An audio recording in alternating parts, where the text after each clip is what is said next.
Truyền thông bàn tán xôn xao về mối quan hệ giữa Triệu Lệ Dĩnh và Phùng Thiệu Phong. Lâm Canh Tân suy sụp khi nghe tin này. Những ngày đầu tháng, bầu không khí làng giải trí Trung Quốc nóng lên hơn bao giờ hết. Tất cả xuất phát từ một loạt bức ảnh và bài viết trên các trang truyền thông lớn nhỏ, nơi cái tên Triệu Lệ Dĩnh và Phùng Thiệu Phong xuất hiện dày đặc. Tin tức lan truyền như một cơn bão, hai người đã bí mật hẹn hò từ lâu. Triệu Lệ Dĩnh Phùng Thiệu Phong, tình trong như đã, mặt ngoài còn hay thậm chí là những tiêu đề gây sốc như đám cưới trong mơ sắp diễn ra. Công chúng, đặc biệt là cộng đồng fan, dường như phát cuồng. Có người mừng rỡ, cho rằng đây là cặp đôi tài sắc xứng đôi vừa lứa, nhưng cũng có không ít ý kiến phản đối, cho rằng sự kết hợp này quá bất ngờ, không hề được chuẩn bị về mặt cảm xúc. Những tranh luận diễn ra ở khắp nơi, từ mạng xã hội, diễn đàn đến các chương trình truyền hình giải trí, trong khi khán giả mải mê bàn luận. Một người lặng lẽ ngồi trước màn hình điện thoại, ánh mắt tối lại theo từng dòng chữ lướt qua. Người ấy chính là Lâm Canh Tân. Anh nhớ rất rõ khoảnh khắc lần đầu tiên đọc dòng tin ấy. Trong đầu anh vang lên một khoảng trống, không âm thanh, không suy nghĩ, chỉ có một sự bàng hoàng khôn tả. Cái tên Triệu Lệ Dĩnh vốn gắn liền với anh bằng bao kỷ niệm từ những ngày trên phim trường, Sở Kiều chuyện, những cảnh ôm hôn, những lúc cùng nhau tập thoại, cho đến những lần cười đùa ngoài ống kính, tất cả đều quá thật, quá gần gũi. Vậy mà giờ đây, trước mắt anh, truyền thông khẳng định người con gái ấy đã thuộc về một người đàn ông khác. Anh lẩm bẩm, không thể nào, đây chắc chắn chỉ là tin đồn. Phải rồi, báo chí vẫn thường thổi phồng sự việc, cô ấy chưa bao giờ nhắc đến chuyện này, nhưng càng cố phủ nhận. Những hình ảnh thân mật giữa Triệu Lệ Dĩnh và Phùng Thiệu Phong lại càng hiện rõ trong trí nhớ anh. Những bức ảnh họ cùng nhau xuất hiện, nhưng ánh mắt trao nhau không còn là giả vờ cho vai diễn, tất cả như một nhát dao đâm thẳng vào tim Lâm Canh Tân. Hồi ức ùa về, trong cơn chấn động ấy, tâm trí anh vô thức quay ngược về những ngày đã qua. Anh nhớ cảnh hai người cùng ngồi dưới ánh nắng chói chang để bàn kịch bản, nhớ những lúc cô cười rạng rỡ khiến cả đoàn phim phải chú ý, nhớ giọng nói trong trẻo nhưng kiên định của cô mỗi khi góp ý. Triệu Lệ Dĩnh, trong mắt Lâm Canh Tân, không chỉ là một bạn diễn, cô còn là nguồn động lực, là người khiến anh cảm thấy mỗi vai diễn có thêm hồn, mỗi cảnh quay trở nên chân thật. Anh từng nhiều lần tự hỏi, phải chăng mình đã rung động? Phải chăng mình đã vượt qua giới hạn của một tình bạn đồng nghiệp? Nhưng rồi, vì sự nghiệp, vì danh tiếng, anh chọn im lặng, giữ lại những cảm xúc ấy cho riêng mình. Và hôm nay, khi truyền thông nổ tung với tin tức về tình cảm giữa Triệu Lệ Dĩnh và Phùng Thiệu Phong, anh mới nhận ra, sự im lặng ấy đã khiến anh đánh mất cơ hội. Truyền thông và công chúng hai lưỡi dao, các tờ báo không ngừng cập nhật từng chi tiết. Nào là Triệu Lệ Dĩnh và Phùng Thiệu Phong đã gặp gỡ trong bao nhiêu dự án phim, nào là Phùng Thiệu Phong từng âm thầm chăm sóc, đưa đón Triệu Lệ Dĩnh. Các bài viết được chia sẻ chóng mặt, bình luận lên đến hàng trăm nghìn. Một vài fan hâm mộ Lâm Canh Tân không kìm được, đã để lại những dòng chữ đầy tiếc nuối. Tôi từng mong chị ấy và Lâm Canh Tân mới là một đôi thực sự, chemistry trong phim của hai người quá đẹp. Tại sao ngoài đời không thành sự thật? Có lẽ mọi thứ chỉ là ảo tưởng của chúng ta thôi. Những dòng chữ ấy, Lâm Canh Tân vô tình nhìn thấy. Và mỗi lần như thế, anh lại thấy tim mình nhói lên. Hóa ra không chỉ anh, mà cả hàng triệu khán giả cũng từng hy vọng. Họ tin vào tình cảm ngọt ngào trên màn ảnh, tin vào cái cách hai người tương tác tự nhiên đến mức tưởng như phim giả tình thật. Nhưng giờ đây, tất cả hy vọng ấy bị dập tắt bởi hai chữ, sự thật, mà báo chí khẳng định. Sự gượng gạo trong lòng, anh thử nhấc điện thoại lên, tìm tên Triệu Lệ Dĩnh trong danh bạ. Ngón tay anh run run, dừng lại trước khi bấm gọi. Trong đầu anh vang lên vô số câu hỏi, có nên hỏi thẳng cô ấy không? Nếu đúng là thật, mình phải đối diện thế nào? Nếu chỉ là tin đồn, liệu câu hỏi của mình có khiến cô ấy khó xử? Cuối cùng, anh buông điện thoại xuống, trái tim anh rối bời, nhưng lý trí mách bảo, im lặng vẫn tốt hơn.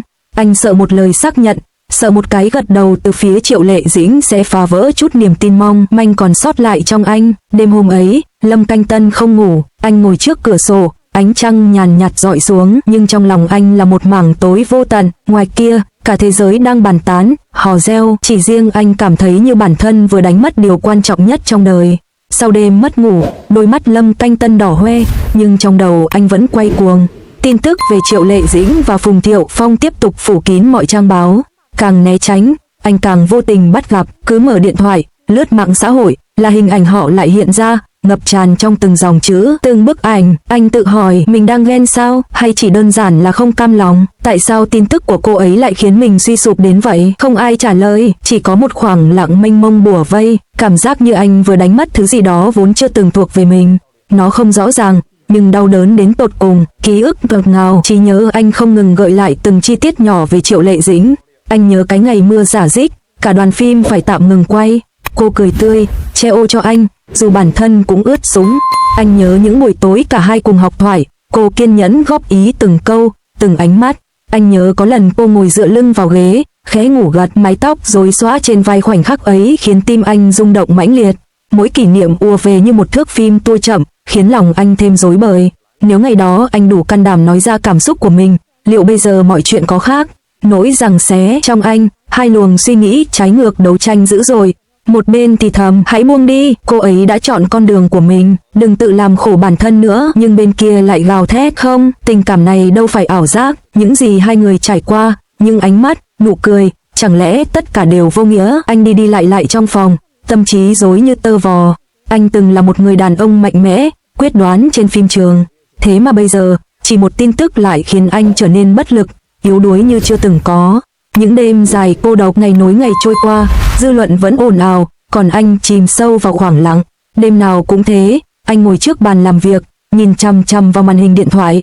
Danh bạ vẫn sáng lên cái tên quen thuộc, Triệu Lệ Dĩnh.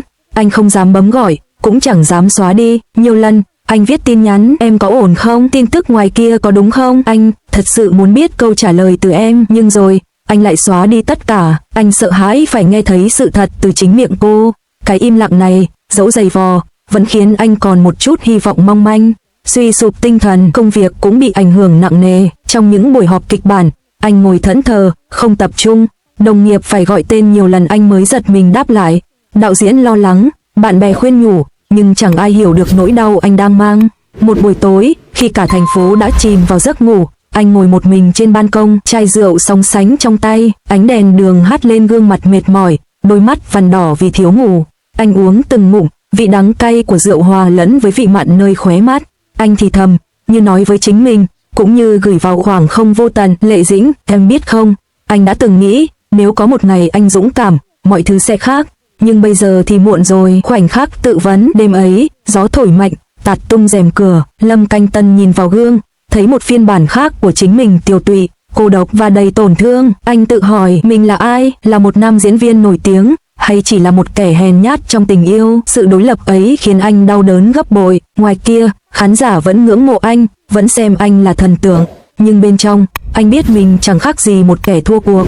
Lời hứa với bản thân trong giây phút gần như suy sụp ấy, anh nắm chặt tay, thì thầm một lời hứa, anh sẽ không để nỗi đau này nhấn chìm. Nếu đã lỡ mất em, anh sẽ sống thật tốt, để ít nhất, ở đâu đó, em có thể nhìn thấy anh và mỉm cười. Dẫu biết nói vậy chỉ để tự an ủi, nhưng đó là sợi dây cuối cùng giữ anh khỏi vực sâu tuyệt vọng. Đêm ấy, Lâm Canh Tân ngồi đến sáng, đôi mắt mệt nhoài nhưng lòng như nhẹ đi một chút. Anh hiểu, tình cảm của mình có lẽ mãi chỉ dừng lại ở một phía, nhưng đôi khi, yêu một người không nhất thiết phải chiếm hữu, chỉ cần giữ hình bóng ấy trong tim, cũng đã đủ để sống tiếp. Sau những ngày dài vùi mình trong bóng tối, Lâm Canh Tân nhận ra anh không thể mãi trốn tránh. Thế giới ngoài kia vẫn xoay vần, công việc vẫn cần tiếp tục, còn anh thì bị bỏ lại phía sau, chìm trong sự u mê. Một hôm, quản lý gọi cho anh, giọng đầy lo lắng, Canh Tân, em không thể biến mất mãi được, báo chí đang hỏi liên tục, dù thế nào, em cũng nên ra mặt, ít nhất để khán giả thấy rằng em vẫn ổn. Anh im lặng rất lâu, cuối cùng, anh đồng ý tham gia một buổi phỏng vấn đã được sắp xếp từ trước. Trước ống kính, khi phóng viên khéo léo nhắc đến tin tức của Triệu Lệ Dĩnh, ánh mắt anh thoáng khựng lại, trái tim đau nhói, nhưng lần này, anh đã kìm được cảm xúc.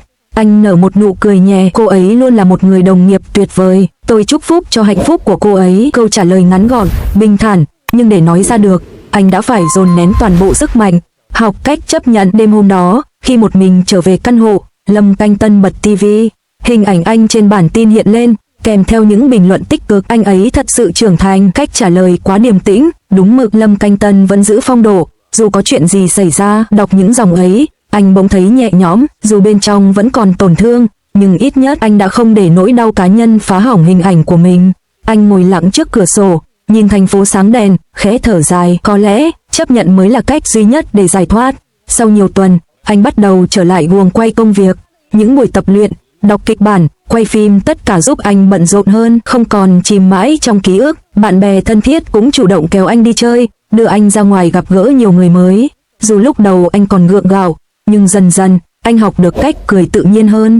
Một hôm, khi đứng trên phim trường, ánh nắng chiếu xuống, gió khẽ lay động tán cây, anh bất giác nghĩ cuộc đời vẫn còn nhiều điều phía trước. Nếu đã không thể nắm tay Lệ Dĩnh đi tiếp, thì anh phải biết trân trọng những gì đang có và sống xứng đáng với tình cảm từng dành cho cô ấy. Dẫu đã học cách buông bỏ, nhưng trong sâu thẳm trái tim, anh biết hình bóng Triệu Lệ Dĩnh vẫn sẽ mãi ở đó. Mỗi khi giai điệu cũ vang lên, mỗi khi nhớ đến ánh mắt và nụ cười ấy, tim anh vẫn run lên khe khẽ. Tuy nhiên, sự khác biệt là, giờ đây, anh không còn để nỗi nhớ ấy nhấn chìm, mà coi nó như một phần ký ức đẹp, một góc nhỏ để trân trọng, để nhắc nhở rằng mình đã từng yêu thật lòng. Một buổi tối, khi quản lý đưa anh một kịch bản mới, anh chăm chú đọc từng trang.